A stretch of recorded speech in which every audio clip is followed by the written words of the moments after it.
It's the passionaria, the Palestinian passionaria, to be calmer, not to speak up for people. Impossible. Raimonda did a job which no one else did or even could do because of her unique qualifications. Being a very fiery Palestinian patriot, being very good at establishing communication with people, understanding Israel better than most, being less afraid than most. I think she won the admiration of everybody outside. I'm not quite sure if the Palestinians inside the occupied territories quite understood the importance of what she was doing. Raimonda had to face a lot of prejudices.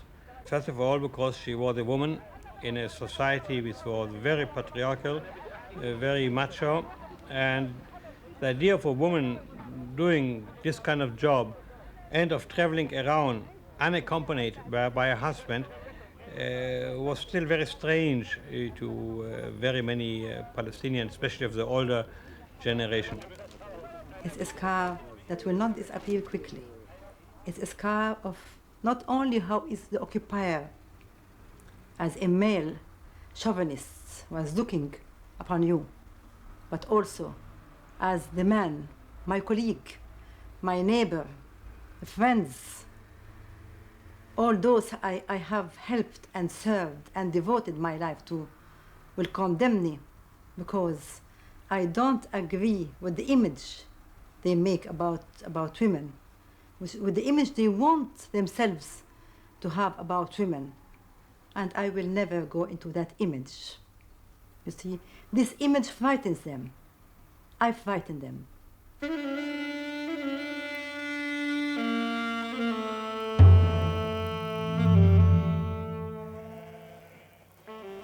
Despite the difficulties, Raimonda continued her work throughout the 1970s.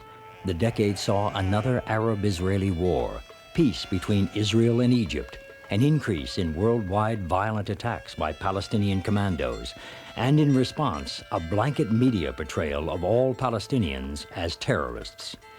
Meanwhile, the conservative Likud party gained control of the Israeli government and expanded the building of Jewish settlements on Palestinian land. The Bible tells of, the first Jew, Abraham, who was told to go to Israel. And ever since then, Jews have prayed 3 times a day, every day, that God will return us, will bring us out of the exile and will return us to the land of Israel. And we see the wrapping up of a promise that was given 4,000 years ago.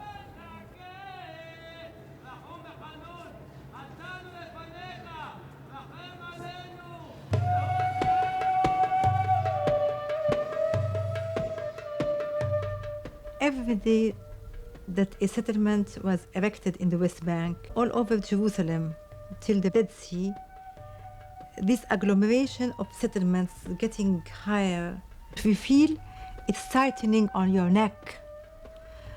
The feeling of being strangled, the feeling of being vanished, the feeling of you don't exist, the annihilation of the whole people, with their culture, with their old houses, with the small gardens and natural way of life, to have these huge houses getting around Jerusalem, the West Bank, and everywhere.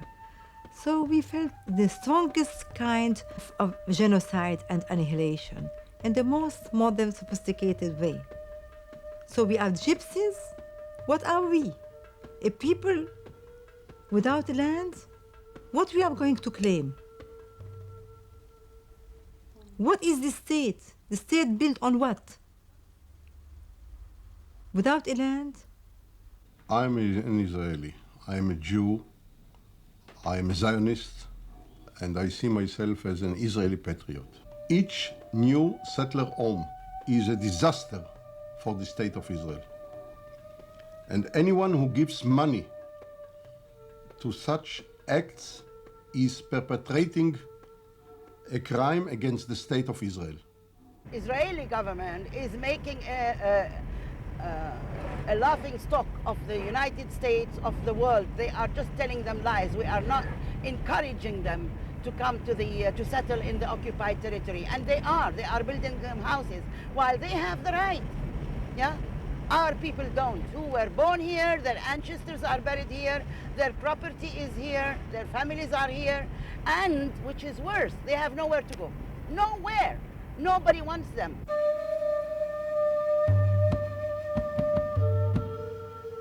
The Palestinians living in the Gaza Strip face a world of despair. The water supply is polluted. Garbage is not picked up for months at a time. Health facilities are limited. Schools are often closed. Life for the people in Gaza's many crowded refugee camps is unbearable.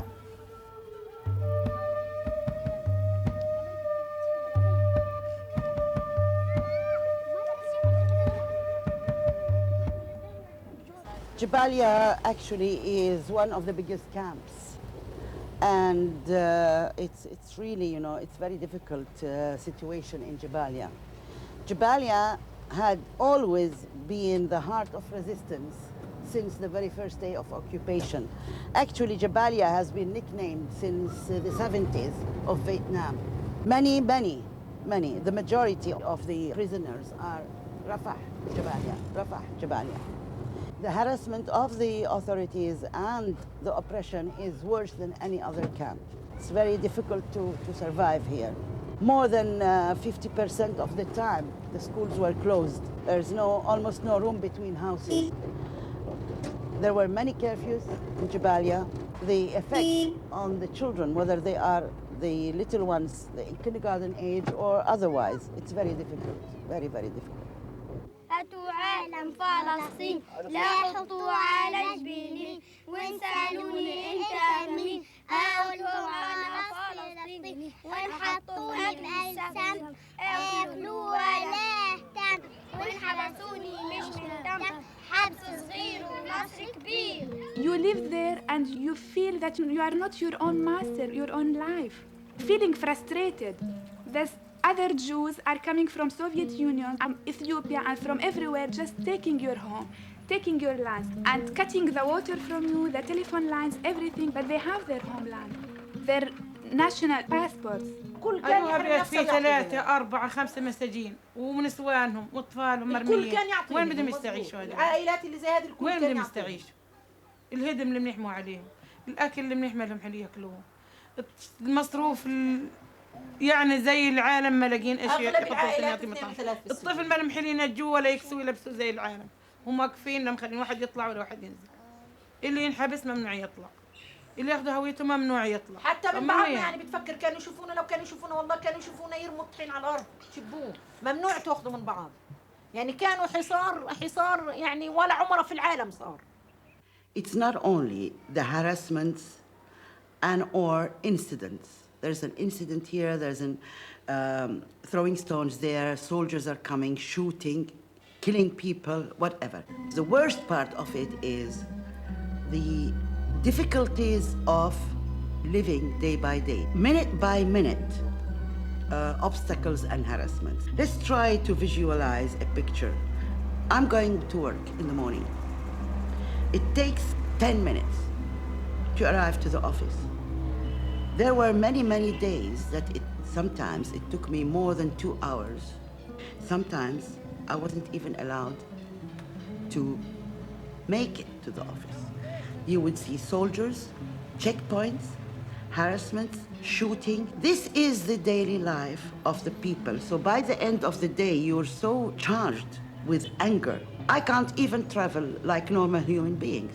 You want to go from one country to the other? You pick up your passport and you're on your way. I have to go to 7 offices, and it sounds maybe even then while I'm talking about it. So what, 7 offices? Those 7 offices may take 2 weeks of work. To get a permission from the Shin Bet, yeah? You are interrogated, asked questions. Where are you going? What are you going to do outside? What are you going to talk about? What kind of a conference is that? Then you have to go to the civil administration and get their signature. You have to wait there like a beggar, ask to be received, wait and wait and wait and wait. Therefore, you know, I personally give up.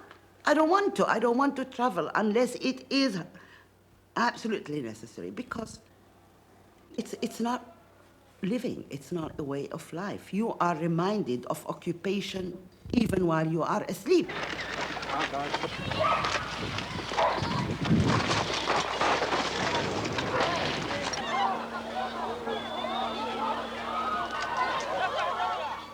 Over the last 20 years, thousands of Palestinians have been imprisoned. Raymonda Tawil was no exception. She was arrested on March 23, 1978, and was charged with engaging in terrorist activity.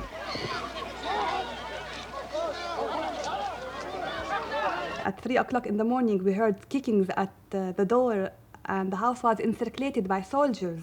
My father went to open the door, and soldiers were all over spread in the house. And they arrested her, and we were afraid for Layla because she was screaming and shouting at them. And we asked them, where are you? We were very little. We were maybe, I was 10, and I was asking them, where are you taking her? It was the most painful experience to be in a solitary confinement for 45 days in a cell. And I never understood what was the reason. And my interrogator was telling me that I was very, very dangerous to the security of the state of Israel, because I go to the kibbutz and I talk to the younger generation, and he was telling me that you are indoctrinating them to the Palestinian cause, and we will not accept this, we will never tolerate this. I never understood that dialogue with the Israelis, this is the most terrible thing that a Palestinian could do. And I knew in the end all the pressure that I had to go, beginning from jail, from the torture. My face was all distorted. I was so hardly beaten. And psychological pressure and physical pressure I had to go through. And for no reason. The only reason is just for stretching the hands to the enemy. כשיצא מבית הסוהר, אז אני לקחתי אותה מבית הסוהר אל ביתה ברם אללה. והיא כל הדרך סיפרה על מה שקרה שם בבית הסוהר. הייתה מאוד מאוד מתוחה, אבל יחד עם זאת הרגשתי שהייתה גם גאה. שאישה פלסטינאית יושבת בבית סוהר בגלל המאבק שלה למען העם שלה. ואמרתי לי, נו, מה יהיה כשנגיע הביתה ברם אללה? אמרת, מה יהיה? אני בטוח שיהיה טוב. היי, מגיעים לרם אללה ורואים שם עשרות, אולי מאות אנשים שעומדים בחוץ, וברגע שהמכונית התקרבה אל הבית, כולם התחילו לצעוק רימונדה רימונדה, מחיאות כפיים, והכי מעניין היה, היו שם לפחות איזה 30-40 עיתונאים, גם צוותי טלוויזיה, שרק ירדה מהאוטו, התנפלו עליה והתחילה לתת לה ראיונות על ימין ועל שמאל. I used to tell her always, Raymonda, listen, charity begins at home. Don't leave your children without food, without water, and go to give others, you know. This is the problem we have, me and her, always.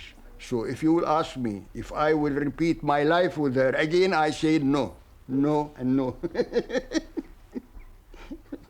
I was maybe 13 at that time, and we were in Ramallah. And I was with my sisters, Suha and Hala, and my mother said, you are going to come with me. There is a funeral in a village near Ramallah, it's called Nalin.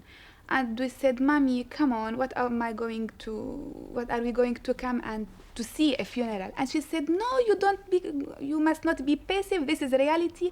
I want you to see the reality, this is not life, it's not all roses and flowers and like this. So, okay, we went with my mother, and it was the first shock of my life. And this martyr, they were carrying him without the bar, with the Palestinian flag. And we went through all the village just crying and saying slogans, and the mother of the martyr was moaning, crying. ونحن في الأخ ونحن في مرت الأخ نحن في ابن الأخ لأنه بدي من تحت الأرض لأنه بعطف بطن الثانية وش صار هذا بخت وحظي ظلوا عندي مش نفع يا ريت خلوه وياهم معاهم يطش يشغل يصرفوا على المرميين والمسجنين والطردين هذا مكوبين قاعدين في قلب الدار الله إلا البصاح ملاقين حبة بندور يغمسوا فيها أولاد المسجون وأولاد المطار. في حبة عدس قلت للبنت فوريها مغطية ياكلوا ورطة حطتهم والله من نهار الحد ما نحط في التم لأن غير جبت الماء والسبرين هالحد الساعة جاني الخبر واحد يا الله. This funeral, I think, made up my mind about a lot of things in my life. I think it has changed also the way my life was. I was just starting my teenager life, just thinking about parties, about boys and everything. I cannot forget this image of this demonstration, this big, huge demonstration with everybody. All the village were just as it was, if it was the last day on earth. I mean, everybody was just shouting, and I still remember their shouts, just why, you know? And I think from that date, I started being like my mother.